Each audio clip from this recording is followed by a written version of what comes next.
Omukyalo omukadde. Old lady, what's the problem? Mwana bamutusitulyeko.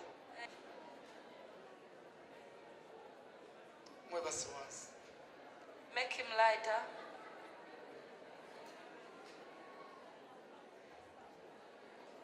Soke muleke. Yabachi. What happened? Azimba olubuto n'ekintu ne kitambula muli.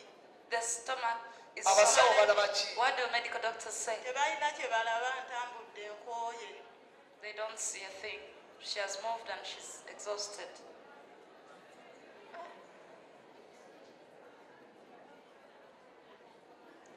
Olubuto lukalubanga jinja. Era akaaba buli kaseera teyeebaka nsula ntunula tasobola na kulya okutambula.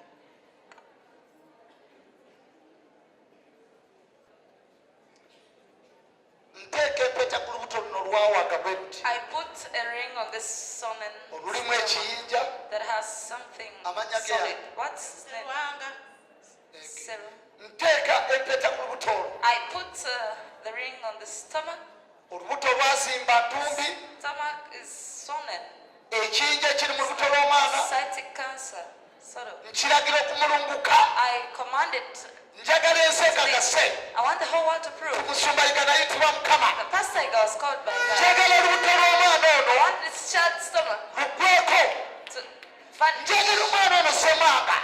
Olubuto lwe ekiyinja ekiri mu lubuto. I want the Oba kansa mulagira mulunguke. whether it's cytic cancer or what. Njagala olubuto luno. I want this to disappear. Lulagira okubula. I command it to disappear. Lulagira okubula. I command it to disappear. Kiragiro ekiri munda kyonna. I command whatever is in this Onoozina mu lubuto lwe. this Nkulaba oli kuzina mu lubuto lwe. I see the witchcraft. Lulagira okubula. I command it to disappear. Njagala olubuto lutereere. I want the stomach Olubuto lw'omwana ono semanga. to normalize. Lulagira okubula. I command it. Njagala lufuuke flat. I want it to normalize. Tulagira ofuuka flat. Hey, Tulagira ofuuka flat. I want it to normalize. Cut. Tulagira okukakkana. Hey, Bula. pastor. Bula. Bula. Pastor. Bula. Bula. Bula. Disappear. Laba embiriisi. Laba embiriisi. Kiki nekigenze mu linnya lya Yesu. It has disappeared in the name of Jesus. Be healed. Kunyezebwa. In the name of Jesus. Mu linnya lya Yesu Kristo. How do you feel, my friend? Owulira oti? Lwaki? Lwaki? Pastor mpulira bulungi. Kimirira. Olubuto lugenze. Hey, Flat. Flat. Flat. hey, Nyawo. Omuyita otya? who is it to you? Mukulu wange Awonye? awonye ssebo. Eh. Webale nnyo pastor. Webale nnyo taata. Mukwate mu kyekinge. Omwana we kyekinge. Check yourself. Lwaki? Temukyali. Temukyali. Kibuze.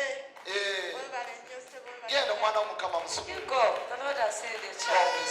Come and focus. Pastor oyo mwana wa sista wange. Pastor taata w'omwana ono yafa nga alina emyaka 8. Taata we yali yakafa olumbe ne lumukwata mu kkundi.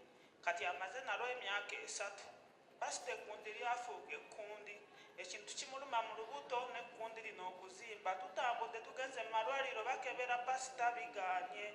Pastor nenzija wano otuyambe kuba pastor Kundi lye lizimba oba lubuto? olubuto pastor tukiri mu lubuto ne kigenda mpaka mu kkundi naye olubuto wano waggulu luzimba weeruti. Ngetitu.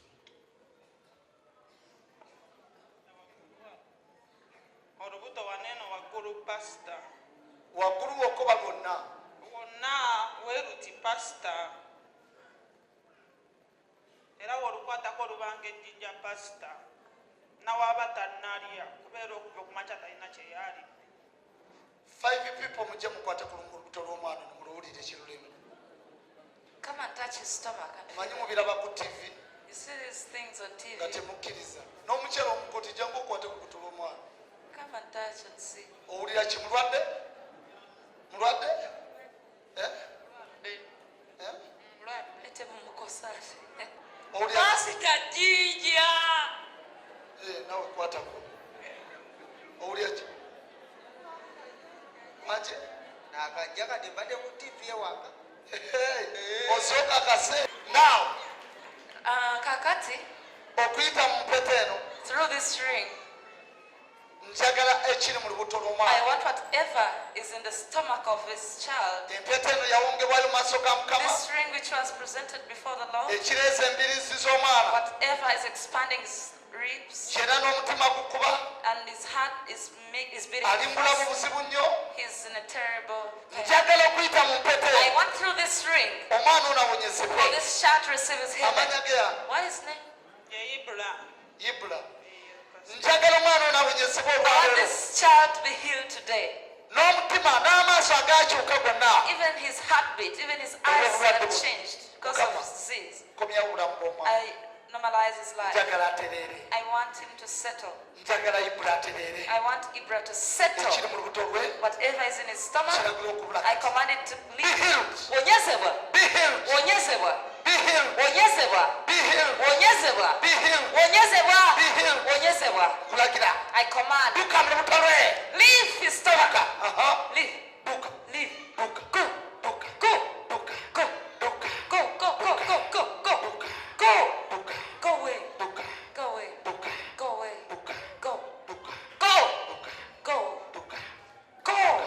in the name of Jesus Mu linnya lya Yesu Kristo. duka Take off. duka Take off. aha Take off. omwana Take off. bikikingi Check yourself. Check yourself. Check yourself. Pastor mponye. Huh? ayisho Okakasi? Ye. wenyige kuwulira mulimu ebi kuwulira yesu enaleesa amaanyi Clap for Jesus.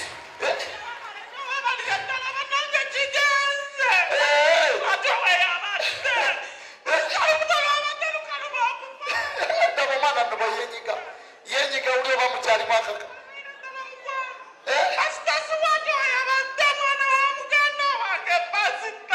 aba olwabutako oliwaddemu okomawo n'olukwatako ndaba bwalinyiga ti yesu noono Omulezi, kola, kola. alinga anyiga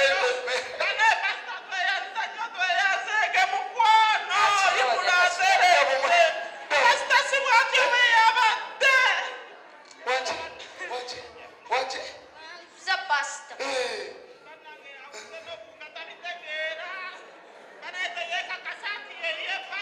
Akyakinoonya. akyakinoonya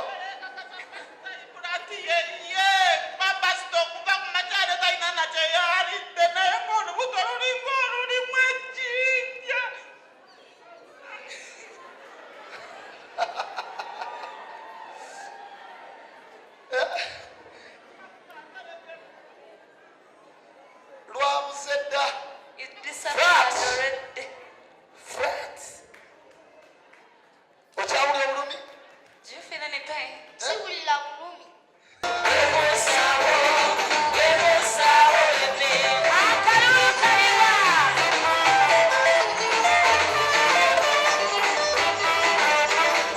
kati bano Now these ones ababateega that trap you mbu babagule babawe ssente mugambe mbu pasita yiga to pay off and say abapanga Msubaika bupanzi just forges you. bwekeera ku makya ogambe nti pasita yiga Get up on day and say Msubaika. ye yakwata n'ekiyinja n'akiteeka mu The lubuto one who got lw'omwana a stone and put it in the child's stomach. abantu bategeera People are wise. abantu balaba People can see. genda omwana wategeera mu linnya You lya go, Yesu. let your child settle even more in Jesus' name.